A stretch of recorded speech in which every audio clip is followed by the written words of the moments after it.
పరిశుద్ధ గ్రంథములో నుండి 106వ సంకీర్తన 2వ వాక్యాన్ని చదువుకుందాం. యెహోవా పరాక్రమ కార్యములను ఎవడు వర్ణింపగలడు? ఆయన కీర్తి అంతటిని ఎవడు ప్రకటింపగలడు? దేవునికి స్తోత్రం. చూడండి, కీర్తనాకారుడు తెలియజేస్తున్నటువంటి మాట, దేవుని గొప్పతనం, దేవుని ఔన్నత్యం, ఆయన ప్రేమ, ఆయన చేసేటువంటి కార్యములు, ఆయన నామ ఘనత, సర్వలోక మానవాళి కొరకు ఆయన చిందించినటువంటి రక్తం, యావత్తు ప్రపంచానికి ఆయన ఇచ్చినటువంటి రక్షణను గూర్చి ఈరోజు భూమి మీద ప్రకటించేవాడేడి? ఆయన కార్యములు వర్ణించేవాడేడి? యేసును నమ్మిన వారు చాలా మందే ఉన్నారు, క్రైస్తవులని పిలువబడుతున్న వారు చాలా మందే ఉన్నారు, పరిశుద్ధ గ్రంథాన్ని చేతబట్టి దేవుని సన్నిధికి వెళ్ళే వాళ్ళు చాలానే ఉన్నారు. కానీ దేవుని నామాన్ని ప్రకటించేవారు, దేవుని రాజ్య సువార్తను భూమి మీద విస్తరింప చేసేవారు ఏరి? దేవుని కోసం రోషము కలిగి నిలవగలిగిన వారు ఎక్కడ?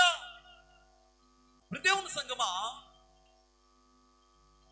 మన అవసరత నిమిత్తం ప్రార్థన చేస్తూ ఉంటాం, మన కుటుంబంలో కార్యముల కోసం ప్రార్థన చేస్తూ ఉంటాం, ప్రభువుని నమ్ముకున్నామంటాం, ప్రార్థన చేస్తాం, వాక్యం చదువుతాం, భక్తిగానే ఉంటాం.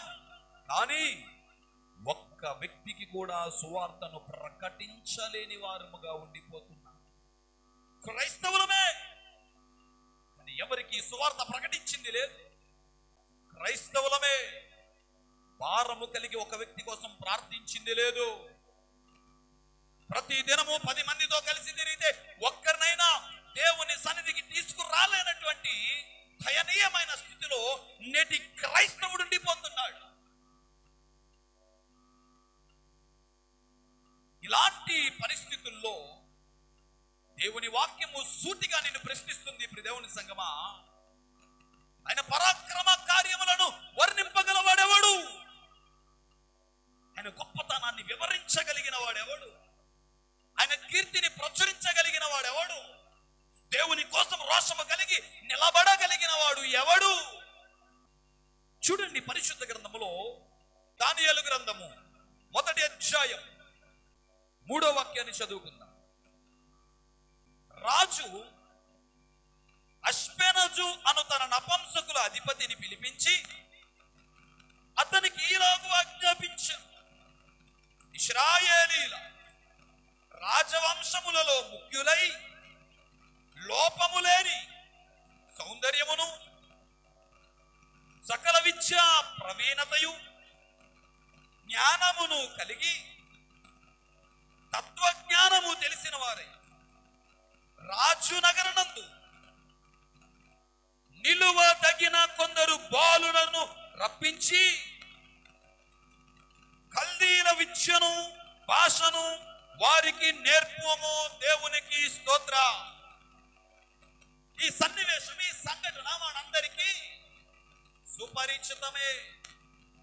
అయితే వారెవరు? ఏదో అల్లరి చిల్లరగా తిరిగే వాళ్ళ, పని పాట లేక ఉండేవాళ్ళ, ఏదో ఇంటి పట్టున ఉండేవారా అంటే కాదు. వారు ఎవరంటే రాజవంశములో ముఖ్యులు. ఎవడు పడితే వాడు కాదండి, ఎలా పడితే అలా ఉండేవాడు కాదు. ప్రముఖులే కావాలి, ముఖ్యమైన వారే కావాలి. అక్కడ అంటాడు, తత్వజ్ఞానము తెలిసిన వారు కావాలి. వారు రాజ్యనగరులలో నిలవదగిన వారు, అలాంటి వారు కావాలి. భయపడి పారిపోయేవారొద్దు, వెనకడుగు వేసేవారొద్దు, నిలువ తగిన వారు మాకు కావాలి అని కొందరిని ఏర్పరచుకున్నారు. ఆ ఏర్పరచుకున్న వారికి విద్య నేర్పించాలి, భాష నేర్పించాలి అని ఒక కండిషన్ పెట్టారు.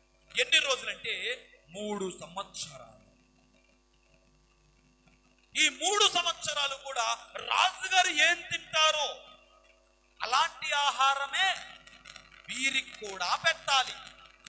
సరే, వారందరూ సమ్మతించారు.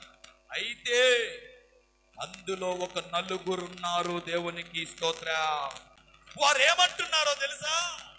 అయ్యా, రాజు భుజించు భోజనం మాకొద్దు, మేము ఆ మాంసాహారాన్ని భుజించాం, మాకు శాకాహారమే కావాలి, మాకు ఆకుకూరల భోజనమే కావాలి, మాకు పప్పు కూరలే కావాలి, మాకు కాయగూరలే కావాలి అంటారు కదా. అది తింటే బలం ఎక్కడి నుంచి వస్తుందిరా? రాజుగారి ఎదురు నిలబడినప్పుడు నువ్వు చాలా సౌందర్యవంతుడివిగా, చాలా బలవంతుడివిగా ఉండాలి.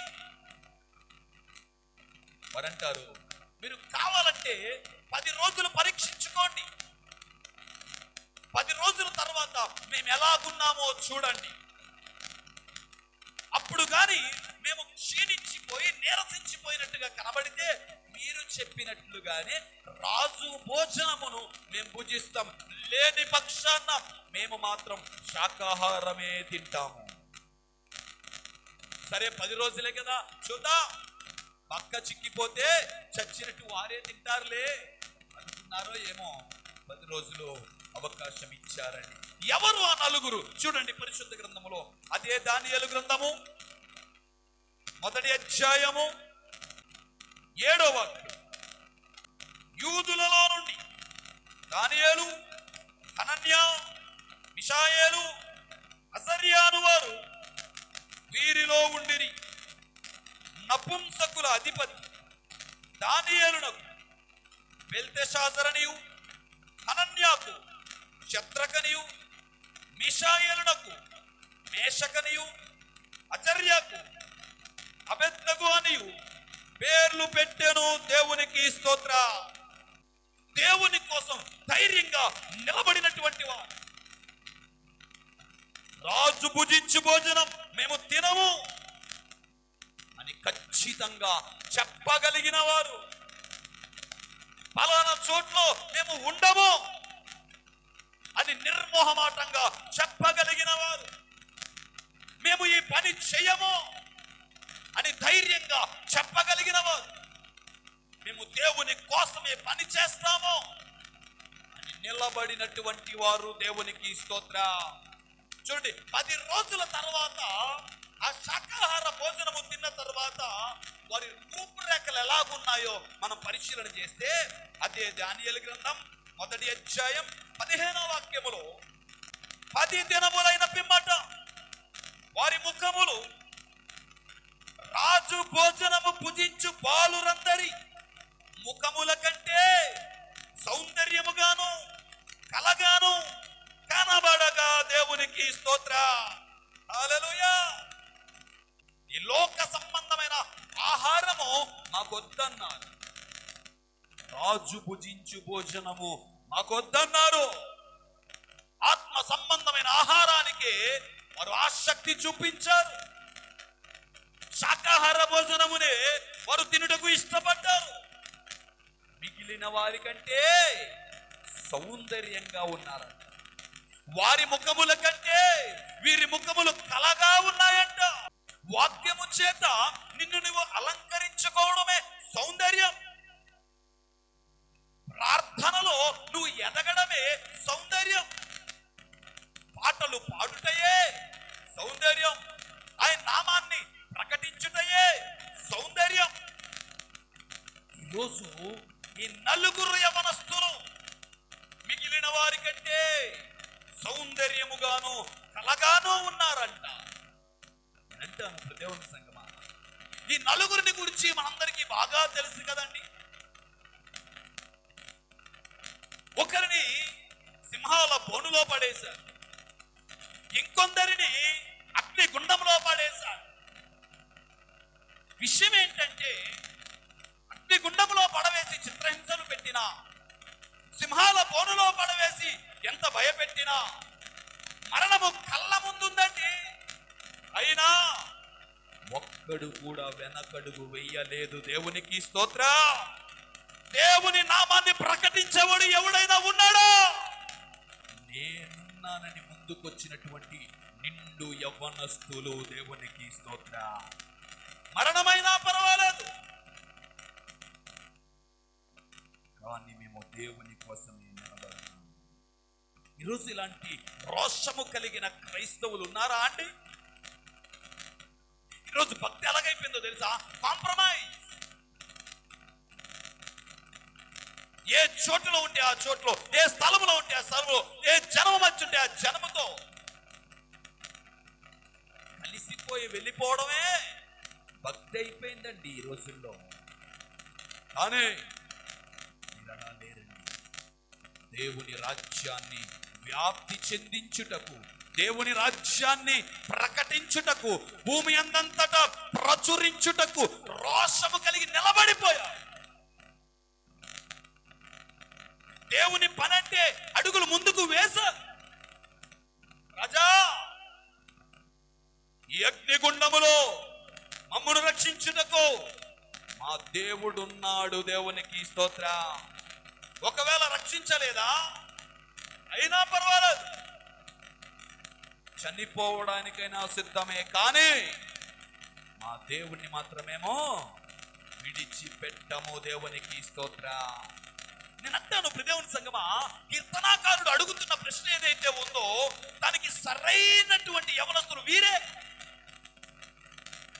ఆయన కీర్తిని ప్రకటించగలిగినటువంటి వారు, ఆయన గొప్పతనాన్ని వివరించగలిగినటువంటి వారు, దేవుని నామాన్ని ప్రకటించగలిగినటువంటి వారు, ఆయన రాజ్య సువార్తను ఈ భూమి మీద విస్తరింప చేయగలిగిన వారు ఎవరైనా ఉన్నారు అంటే ఇదిగో ఉన్నారు. వారు చనిపోవడానికైనా సిద్ధం, ప్రాణం ఇవ్వడానికైనా సిద్ధము, కానీ వెనకడుగు మాత్రం వేయరు. వేరొక మాట నోట రానివ్వరు. దేవుని చిత్తము కానిది, వాక్యములో లేనిది వారు జరగనివ్వరు. దేవునికి స్తోత్రం. నేనంటాను, ఈనాటి క్రైస్తవులు ఈ విధంగా ఉన్నారా? క్రైస్తవులు మనం చెప్పుకుంటున్నటువంటి యవనస్తులాగా ఉన్నారా? సరే, క్రైస్తవులందరి సంగతి పక్కన పెడదాం. మారు మనసు పొందిన బిడ్డలు, రక్షణ పొందిన బిడ్డలు, క్రీస్తు శరీరంలో రక్తములో పాలు పొందుతున్నటువంటి వారైనా కనీసం ఇలా ఉన్నారా? దేవుని కోసం నిలబడుతున్నారా? ఆయన రాజ్యాన్ని ప్రకటించడానికి పాటుపడుతున్నారా? ఒక్కరికైనా స్వార్థ ప్రకటించడానికి ఇష్టపడుతున్నారా? నీకున్న అనుకూలతలను బట్టి, నీ చుట్టూ ఉన్న పరిస్థితులను బట్టి కూడా ఏదో ఒక రకంగా నువ్వు సువార్తను ప్రకటించగలవు, కానీ ప్రకటించడం లేదు. ఏంటి? నిర్లక్ష్య ధోరణి. వారు ఎంత నిక్కచ్చిగా చెబుతున్నారంటే, మేము తినాం, మేము ముట్టాం, మేము వెళ్ళాం, మేము మాట్లాడాం, మేము ఉండాం. సింహాల బోన్లో పడేస్తావా? అయినా పర్వాలా. అగ్నిగుండంలో వేస్తావా? అయినా పర్వాలా. మోసము కలిగి నిలుస్తున్నారు. దేవునికి స్తోత్రం. ఎక్కడ నిలిచారు? శత్రు దేశములో కూడా. ఒక్క మాట వ్యతిరేకంగా మాట్లాడితే తలకే తీసేస్తారు. అలాంటి పరిస్థితుల్లో కూడా, శత్రు దేశములో కూడా రోషము కలిగి, ధైర్యము కలిగి దేవుని కోసం నిలబడిపోయారండి. భారము కలిగి నిలిచినటువంటి వారు దేవునికి స్తోత్రం. నేను అంటాను, ఈరోజు అలాంటి భారం కలిగిన వారు కావాలి. ఉందా మరి నీకు ఆ భారం? ఒక ఆత్మ రక్షణ కొరకు భారం కలిగి ప్రార్థన చేస్తున్నావా? ఒక వ్యక్తి మారు మనసులోనికి నడిపించలాగున భారం కలిగి ప్రార్థన చేస్తున్నావా? పాపములో పడిపోయి లోకంలో కలిసిపోతున్నటువంటి ఒక్కనైనా మార్చుట కొరకు భారం కలిగి ప్రార్థన చేస్తున్నావా? కన్నీరు విడిచి ప్రార్థన చేస్తున్నావా? నీ కళ్ళ ముందే నశించిపోతున్న వారు ఎంతమందో, వారి కొరకు భారం కలిగి ప్రార్థన చేస్తున్నావా? వారి మారు మనస్సు కోసం ప్రార్థన చేస్తున్నావా? వారు పరిశుద్ధంగా జీవించలాగున వారికి వాక్యాన్ని ప్రకటిస్తున్నావా? కానీ వీరండి అనుకూలతలో కాదండి, ప్రతికూలతలో, స్వదేశములో కాదండి, శత్రు దేశములో భారము కలిగి, రోషము కలిగి, ధైర్యము కలిగి నిలవబడ్డారు. దేవునికి స్తోత్రం. ఇశ్రాయేలీయులు ఎర్ర సముద్రాన్ని దాటుతున్నప్పుడు నా ప్రభు వారి పాదములకు నీరు తగలనివ్వలేదు. షడ్రక్ మేషక్ అబేద్నెగోలు అగ్నిగుండంలో ఉన్నప్పుడు నా ప్రభు వారి ఒంటికి నిప్పు అంటనివ్వలేదు. దేవుని సంగమా, ఈ పూట నా ప్రభు ఈ లోకములో జీవించుచున్న నీకు మలినమును అంటనివ్వడు, పాపమును అంటనివ్వడు, లోక సంబంధమైనవి అంటనివ్వడు, కష్టములు అంటనివ్వడు, శ్రమలు అంటనివ్వడు, శోధనలు అంటనివ్వడు, బాధలు అంటనివ్వడు, కన్నీరు రానివాడు. శత్రు దేశములోనైనా, శ్రమలోనైనా, అపవాది ఎదుటనైనా, శోధనలు తరిమినా, మరణము కళ్ళ ముందే ఉన్నా గాని నా ప్రభు ఏది నీకు అంటనివ్వడు. నిన్ను సురక్షితముగా నివసింప చేస్తాడు. దేవునికి స్తోత్ర. ఆయన సాక్షిగా నిన్ను నిలవబెడతాడు. దేవునికి స్తోత్ర. ఈరోజు అలాంటి భారం నీకుందా? అలాంటి రోషము నీకుందా? పరిశుద్ధ గ్రంథంలో చూస్తేనండి, మార్కు సువార్తలో ఒక అద్భుతమైనటువంటి సన్నివేశం కనబడుతూ ఉంది. మార్కు సువార్త 2వ అధ్యాయం 3వ వాక్యాన్ని చదువుకుందాం. కొందరు పక్షవాయువు గల ఒక మనుష్యుని నలుగురి చేత మోయించుకొని ఆయన యొద్దకు తీసుకొని వచ్చిరి. దేవునికి స్తోత్ర. నేనేమంటానంటే, ఒక వ్యక్తిని దేవుని సన్నిధికి రమ్మని చెప్పడం సులువే, కానీ నేడు ఆ పని కూడా జరగడం లేదు. ఒక వ్యక్తిని దేవుని సన్నిధికి తీసుకురావడం సులువే, కానీ నేడు ఆ పని కూడా జరగడం లేదు. నా మట్టుకు నేను సిద్ధమయ్యానా, పరిశుద్ధ గ్రంథాన్ని చేతబట్టానా, నేను చర్చికి వెళ్ళానా, వాక్యం విన్నానా, ప్రార్థన చేశానా, వచ్చానా, అంతే అయిపోయింది. వేరొక వ్యక్తి మారు మనసు కోసమో, ఆ వ్యక్తి జీవితం బాగుండాలనో, ఆ వ్యక్తి కుటుంబం ఆశీర్వాదకరంగా ఉండాలనో ఇది క్రైస్తవుడికి భారము లేదు. అలాంటి పరిస్థితుల్లో వారంట ఒక వ్యక్తిని మోసుకొని దేవుని సన్నిధికి తీసుకొచ్చారంట. దేవునికి స్తోత్ర. హల్లెలూయా. ఆ వెళ్తే వెళ్ళరా, లేకపోతే మానే వదిలేచ్చుగా. చెప్పామండి చాలా సార్లు, ఎన్ని చెప్పినా వెంటలేదు అని వదిలేచ్చుగా. ఆడి కర్మను ఆడే పోతాడులే అని ఊరుకోవచ్చుగా. లేదు, ఏం చేశారండి? భుజముల మీద మోసుకొని తీసుకొచ్చారు. దేవునికి స్తోత్ర. నేను అంటాను దేవుని సంగమా, వారికి ఉన్నటువంటి భారము ఈరోజు ఎందుకు లేదు? తీరా తీసుకొచ్చిన తర్వాత ఏమైంది? చుట్టూ జనమే, అసలు వెళ్ళడానికి వారికి చోటు లేదు, స్థలం లేదు. అరే, ఇంత దూరం నుండి మోసుకొచ్చాంరా, ఇంత ప్రయాసంతో తీసుకొచ్చాంరా, తీరా ఇక్కడ చూస్తే ప్రభువుని కలుసుకోవడానికి అవకాశం లేదు. ఇప్పుడు ఏం చేద్దాం? ఇంతమంది జనాన్ని దాటుకొని వెళ్ళలేము కదా, ఇప్పుడు ఏం చేద్దాం? ఇప్పుడు మరి ఎవరికి వచ్చిందో ఆలోచన. ఏం చేశారంట చూడండి కింద, మార్కు సువార్త 2వ అధ్యాయం 4వ వచనం. చాలా మంది కూడి ఉన్నందున వారు ఆయన యొద్దకు చేరలేక ఆయన ఉన్న చోటికి పైగా ఇంటి కప్పు విప్పి సందు చేసి పరుపుతోనే దింపిరి. దేవునికి స్తోత్ర. మై క్వశ్చన్ ఈస్, అది నీ ఇల్లా? నీ సొంతింటిని పీకేసుకుంటావో కోలగొట్టేసుకుంటావో నీ ఇష్టం. ఎవడో ఇంటిని పైకప్పు మీద పెంకులు తీసేస్తుంటే ఒప్పుకుంటాడా?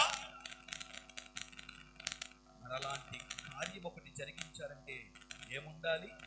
ధైర్యం ఉండాలి. దేవునికి స్తోత్ర. హల్లెలూయా. ఎలాగైనా ప్రభువుని చేరాలి కాబట్టి, అరే నేను పైకి ఎక్కుతాను రా, ఇంటి పైకి, ఆ పైకప్పు తీసేస్తా. ఒక్కడు పైకి ఎక్కడమే కొంచెం కష్టం అనుకుంటే నలుగురు పైకి ఎక్కాలి. నలుగురు ఏదోలాగా చేయి చేసుకుని ఏదోలా నిచ్చినేసుకుని పైకి ఎక్కారు అనుకుంటే, ఈ నలుగురు కలిసి ఒకడు మోసుకొచ్చారే, ఆటి పైకి ఎక్కించాలి. ఏదోలా కష్టపడి పైకి ఎక్కించాం కదంటే, ఆ పైకప్పు నుండి మళ్ళీ తోళ్ళ సహాయంతో కిందకు దింపాలి. వచ్చిన కష్టం రా మీకు ఇది. నేనేమంటే వెళ్ళమని చెప్తే సరిపోదనుగా, సరే తీసుకొస్తే సరిపోయిందిగా. తీసుకొచ్చి అక్కడ వదిలేసి అరే ఈ జనం వెళ్ళిపోయిన తర్వాత నువ్వు ఏదోలాగా యేసు ప్రభుతో ప్రార్థన చేసుకో, మరి మేము వచ్చిన పని అయిపోయింది వెళ్ళిపోతున్నాం అని వెళ్ళిపోవచ్చుగా. వారికి ఎందుకు అంత కష్టం, వారికి ఎందుకు అంత భారం, ఎందుకు పైకెక్కాలి, ఎందుకు పైకప్పు తీయాలి, ఎందుకు కిందకి దింపాలి, ఎందుకు అంతగా ఒక వ్యక్తి కోసం నిలబడిపోతున్నారనంటే భారం. దేవుని నామాన్ని భూమి అందంతటా ప్రకటించాలన్న భారం, దేవుని కార్యములు ప్రతి మానవుని జీవితంలో జరగాలి అన్న భారం. ఏం జరిగిందో తెలుసా అండి? 5వ వచనంలో యేసు వారి విశ్వాసమును చూచి దేవునికి స్తోత్రం.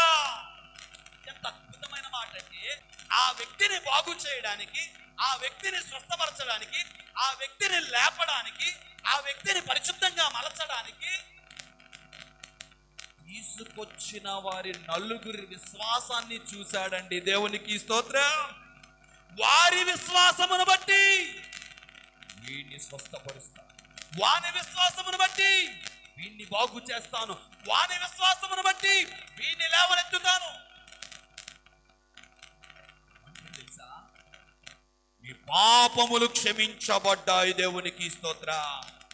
ఓ క్రైస్తవుడా, నువ్వు విశ్వాసముతో భారము కలిగి ఒక ఆత్మ కోసం ప్రార్థించగలిగితే, భారము కలిగి దేవుని రాజ్య సువార్తను భూమి అందంతటా ప్రకటించగలిగితే, రోషము కలిగి ధైర్యము కలిగి నిలబడగలిగితే, నీ విశ్వాసమును బట్టి ఈ భూమి మీద నా దేవుడు గొప్ప కార్యములు చేస్తాడు. దేవునికి స్తోత్రం. నలుగురి భారం, ఆ నలుగురి ప్రయాస, ఆ నలుగురి విశ్వాసం ఒక వ్యక్తిని మారు మనస్సులోనికి నడిపించింది. పరిశుద్ధ గ్రంథంలో చూస్తేనండి, 2వ రాజుల గ్రంథము 7వ అధ్యాయం 3-4 వచనాలు చూస్తే, అప్పుడు పట్టణపు గుమ్మమునద్ద నలుగురు కుష్ఠరోగులుండగా వారు ఒకరినొకరు చూచి, మనము చచ్చిపోవరకు ఇచ్చట ఎందుకు కూర్చుండవలెను? పట్టణములోనికి పోవుదమనుకొంటిమా? పట్టణమందు క్షామమున్నందున అచ్చట చచ్చిపోదు.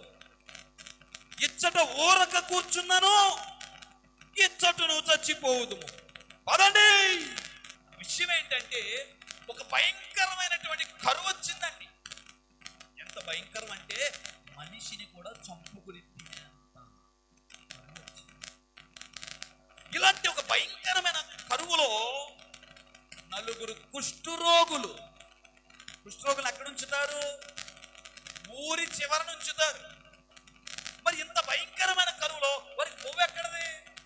అలాంటి పరిస్థితుల్లో వారు ఏం మాట్లాడుకుంటున్నారు తెలుసా? మనం ఇక్కడ ఉన్నా చచ్చిపోతాం బిడ్డ. ఎందుకని? మనకి ఎవడో అన్నం పెట్టడం, ముద్ద పెట్టడు. మామూలు రోజుల్లో అయితే ఎవడైనా వచ్చి ఒక ముద్దన్న పాడేసేవాడు. ఇది అసలే కరువు ప్రాంతం. ఇప్పుడు కనీసం ఒక్కడు కూడా ఒక ముద్ద కూడా పెట్టడు. సరే, ఇప్పుడు ధైర్యం చేసి ఊళ్ళోకి వెళ్ళావా? కుష్ఠరోగ ఊళ్ళోకి వచ్చాడు కాబట్టి చంపేస్తారు. ఏం చేద్దాం అని వాళ్ళు ఒకరినొకరు మాట్లాడుకుంటే వారికి వచ్చిన ఆలోచన తెలుసా? ఊళ్ళోకి వెళ్ళినా చస్తాం, ఇక్కడ ఉన్నా చస్తాం. అదేదో ఊళ్ళోకే పోతే ఒక్కడైనా ఒక ముద్దన్నా పెడితే బతుకుతాం కదా. లేదు, చంపేశారా చచ్చిపోదాం. ఆ చచ్చేది ఎక్కడ చచ్చేటి అక్కడ చచ్చేటి. కానీ వెళ్తే కనీసం ఎవడైనా చూసి జాలిపడి దయతో ఒక ముద్దైనా పెడతాడేమో కదా అని వారిలో వారు అనుకున్నారంట. పదండి. లోకములో ఉండుట కంటే, పాపములో ఉండుట కంటే, అపవాది కాడి కింద ఉండుట కంటే, లోక సంబంధమైన కార్యముల చేత చచ్చేవారి కంటే వెళ్ళి దేవుని సన్నిధిలో చేస్తే బెటర్ కదా. కనీసం మారు మనసు వస్తుంది కదా, కనీసం రక్షణ వస్తుంది కదా, కనీసం పరిశుద్ధంగా ఉంటావు కదా, కనీసం పరలోక రాజ్యంలో చోటు సంపాదిస్తావు కదా. పదండి. చేస్తున్నా, దేవుని సన్నిధిని అలక్ష్యం చేస్తున్న బిడ్డలారా, అక్కడెక్కడో కూర్చుని కాలక్షేపం చేసే కంటే, అక్కడెక్కడో కూర్చుని మాట్లాడుకునే కంటే, సమయాన్ని వృధా చేసుకునే కంటే రండి. ఆ సమయం ఏదో దేవుని సన్నిధిలో గడిపితే మారు మనసైనా, పాప క్షమాపణైనా, రక్షణైనా, దేవుని రాజ్యమైనా నీకు దక్కుతుంది కదా. నేటి క్రైస్తవుడు ఎట్లుండాలో తెలుసా? దేవుని రాజ్య సువార్త కొరకై భారము కలిగి నిలిచేలా ఉండాలి. 2, అదే భారముతో కొందరిని దేవుని సంధికి తీసుకొచ్చేలా ఉండాలి. 3, అదే భారముతో నీ చుట్టూ ఉన్న వారిని పదండి అని ప్రేరేపించేలా ఉండాలి. దేవునికి స్తోత్రం, హల్లెలూయా. అలాంటి రోషము కలిగిన, అలాంటి భారము కలిగిన అటువంటి క్రైస్తవుడు ఈరోజు నా ప్రభువునకు కావాలి. అందుకంటున్నాడు, ఒక్కడైనా ఉన్నాడా?